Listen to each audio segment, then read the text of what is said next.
All right, so what are we going to be doing today? What we're going to do is we're going to cast one of my belts up, and the way we're going to do it is I'm actually going to powder the mold with some silver powder. Okay. And then we're going to run the urethane behind it. What that's going to do is the urethane is going to bond to the powder itself, and then that will create just a beautiful, beautiful piece. That's kind of the idea behind it. So now all I'm going to do is take my straps, which I already have pre-cut. I'm just going to lay them down here into the mold. I give it a little push into there. Now sometimes you may see it actually on the other side of the belt, depending on the color of the belt. Okay. And again, this is on the back, so it's not like anybody's going to see this part, so I don't tend to put as much effort in hiding that as you would, something on the front per se. I'm just going to grab it and I'm just going to start pulling it out. Nice and easy. Nice. It's always the test, right? How did it come out? Yeah. There we go. Hey Jamie, thanks so much for coming in today. I just had some questions about your process and kind of your company. And first off, why Batman? It's actually really a funny story. When I was a kid, I really wanted to be Batman. Like Michael Keaton's Batman had just come out. He was super cool looking. And everything was really big on me. I'm not a very big guy myself, and so I would go to the mall and I'd try on the cowls or whatever, and they just are swimming on my head. This is way back before internet times or anything else. And what kind of kicked this off for me is about, 10 years ago now, I went into a costume store and I tried on a mask and it fit. And I was like, oh, this is really cool. And started looking around online and started seeing that other people out there were creating things like this. And I just was mesmerized. I'm like, I did not know that these type of things existed by any stretch of the imagination. And, long story short, I kept buying some stuff from people, and I would, I'd trade for this or I'd trade for that, and I would assemble costume parts. Okay. And then eventually I was like, I think I could do this. Like, I think I could make this stuff. And I got a hold of my first mold, which was a belt mold. Not the one that we're working with today. But I got a hold of a belt mold. And from there, it was a cowl, and then I made my first mold myself, and then it has just snowballed into really focusing on all of the kind of the classic bat stuff. And I, at the end of the day, I really do a lot of the stuff really for myself. Like, it's what I enjoy doing, and I love the designs of these costumes that they really had out in the earlier films. Yeah, they're really beautifully sculpted. Oh, thank you. I did not sculpt these. I'm not gonna lie. These actually are essentially studio-based pieces. So at some point they have some, lineage back to the original sculpts. Oh, great. Which is nice. Yeah, it's nice to see the screen accurate. Sometimes you see with some cosplay costumes that they're not quite on point. Right, which one thing, and speaking of on point, obviously you can see that this particular piece up here has the nipples on it. And, and this has been kind of the running joke for a long time, but at this point, I don't know, it's been 20 years since the nipples were on the suit, and if you really go back and watch those movies, it fits in with that whole thing they were going for, that artistic kind of look. And I know this was a little bit more pronounced than what the artist originally had wanted on the film, from what I have understood.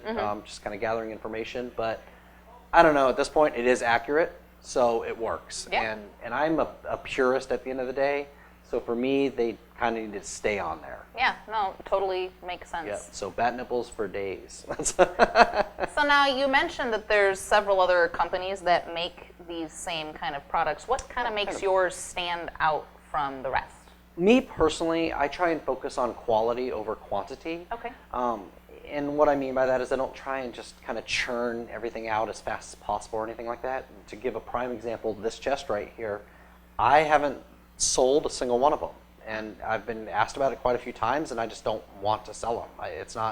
This was kind of a personal project, and so for me it was just like, no, it's mine. It's my thing. And I don't really feel like you need to bombard the market necessarily and just flood with stuff. I like having things be a little bit more special. So. Well, that makes sense. So now, when types of products, how did you come about finding BJB and using our product? Oh, okay. Back to the first belt mold. It actually was kind of the Begin style, Dark Knight style belt mold, and one of the things I had to do with it was powder the mold. That was, I wasn't painting or anything at that point. Yeah. And I tried a couple different companies' products, and right away, the very first company I tried to use, as soon as I demolded the belt, the powders were coming off right away. That's not good. So I contacted the guy who actually is the one who made the original mold. Okay. And he was like, no, BJB. You got to use BJB's F60 at the time. That's what you guys had. And I was like, oh, okay. And I got it, and it bonds to the powders really, really well. And I used to use your old F42 series when making these pieces, and it was fantastic material. It was really, really good material, and I was very sorry to see it go. Yeah. I'm not gonna lie, I'm sure other people were too, but you know, with mercury being so prevalent in kind of the rubber industry, and now with the regulations in regards to having to get rid of that mercury, it was, you know, I understand obviously having to reformulate. Now with your guys' new FP series, which, you know, these pieces are made out of here, it's great stuff. Like it's doing what your F42 used to be able to do, but it's a different style, which I like. Well, I'm glad we were able to get it working for you. Right. Yeah. Are there any other products that you like from our line? Yeah, there are quite a few things I really like. I love your FP50 series, which is what I actually made this cowl out of here. So far, I have no complaints about it. It cured very, very quickly. And what I really like about it is there's definitely kind of a comfortability on the inside of it, which I didn't find with other people's products. Yeah. So it feels just a little bit different to me, and I started to think about the end user and the wearer and how that's going to be for them. And for me, the FP50 seems like it's going to be kind of the way of going for me. Okay. The other thing I started using was your guys' paints, which I've used the SC92 and now the SC89. Okay. And I love it. That's what I painted both these pieces with right here in regards to the bird up here, and then this actual piece being the proper blue that it's supposed to be. That's what I used to paint that with, and you know, the fact that it can stretch and it doesn't flake, it doesn't rub off or anything like that it's great material. I'm very, very happy with the paint.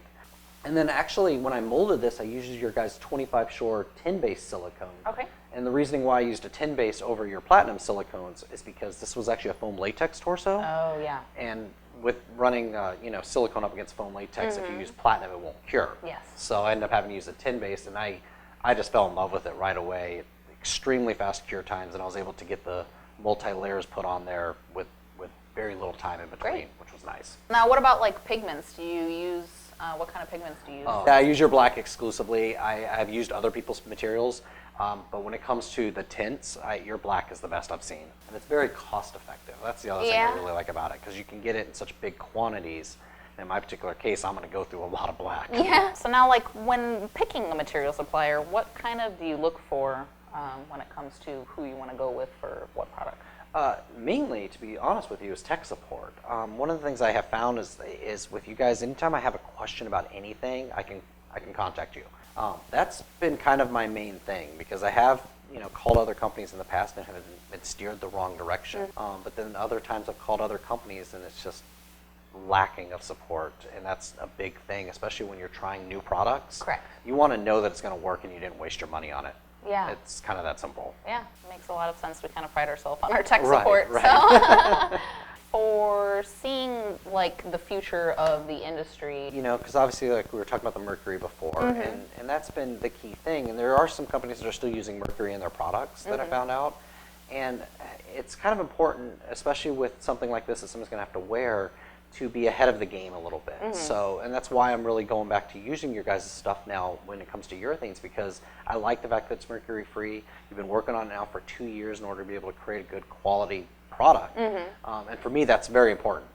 You know, you guys have already kind of worked out the kinks. Correct, For other companies that haven't switched over yet, that's going to be a whole issue, and I don't want to be there when all of a sudden they change their entire product line around and you're like going, well, I need to be able to make stuff, like, you know, and now you guys kind of left me out in a lurch kind of thing. That for me is one of the main reasons why, or you know, to get back to what you were saying, what for me going in the future or going forward in the future that's important. well, thank you so much for coming in Yeah, of today. course, It's been really great absolutely. talking with you and sharing your stuff and your process. I really appreciate it. Yeah, of course. Thank you very Okay, much. yeah. Appreciate it.